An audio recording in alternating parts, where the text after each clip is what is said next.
Adam Ellis, a cartoonist from New York, recently started to share with his Twitter followers about a haunting taking place on his home. At first, like in most cases related to ghost stories, no one believed him. Then he decided he was going to provide some evidence, and everyone was thrilled at what he was going to show us.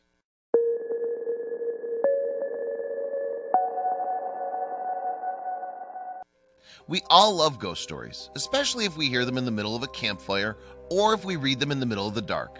Part of the fun of telling ghost stories is the fact that everyone knows they're not real. Unfortunately for Adam Ellis, things were about to turn very serious pretty soon.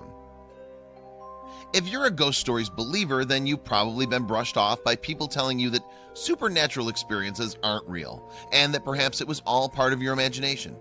But Adam makes his living as a cartoonist and was not imagining things. Little he or his fan base knew what a drastic turn of events was his story about to lead. Adam's haunting tales start with a single tweet.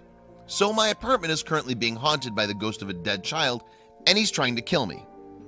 For the next 4 months and about 400 more tweets, his story was about to turn very convincing in a very small time.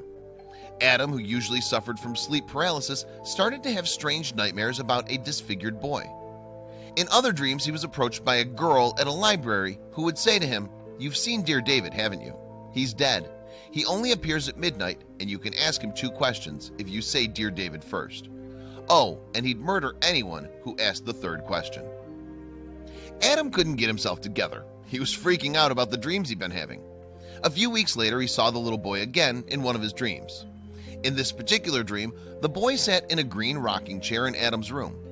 Remembering the dream about the little girl, he said, "Dear David," and asked how the boy had died. The spirit said that he was killed in a store after a shelf had fallen and hit him very hard in the head.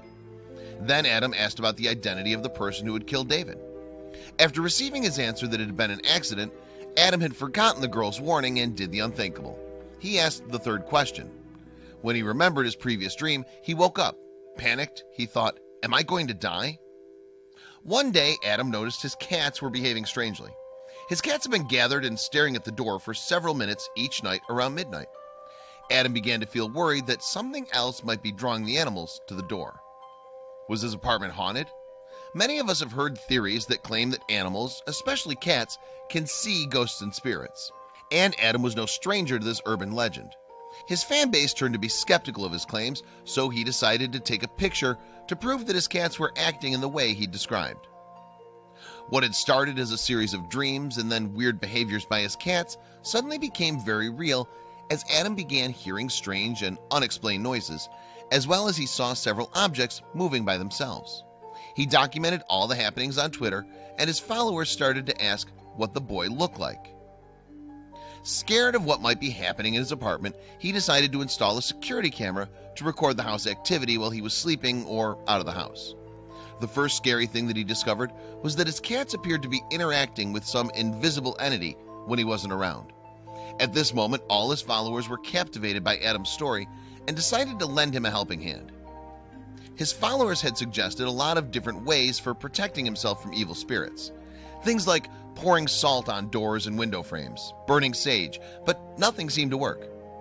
Even when Adam went to Japan for a vacation, he spotted a statue of a boy that looked very much like David, and he got a strange feeling that he wasn't alone.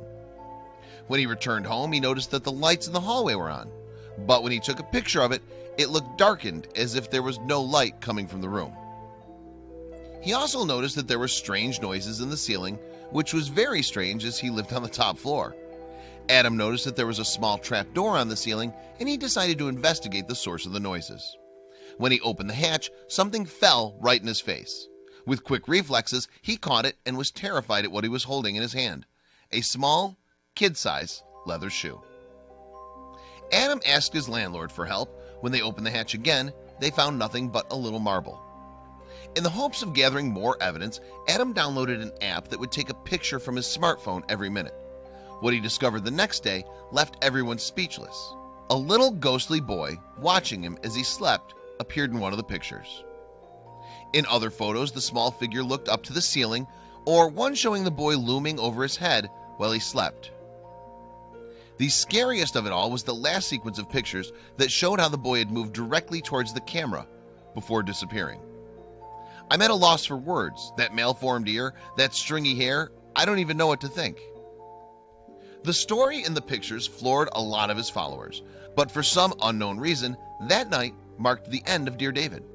He began tweeting less about him and claimed that he hadn't seen him anymore, although he would occasionally get a weird feeling as if someone was breathing behind him or watching from over his shoulders. Many people believe that his story was just a tactic to boost his career as a cartoonist. This story has continued to attract more and more readers, both skeptics and believers, leaving everyone breathless.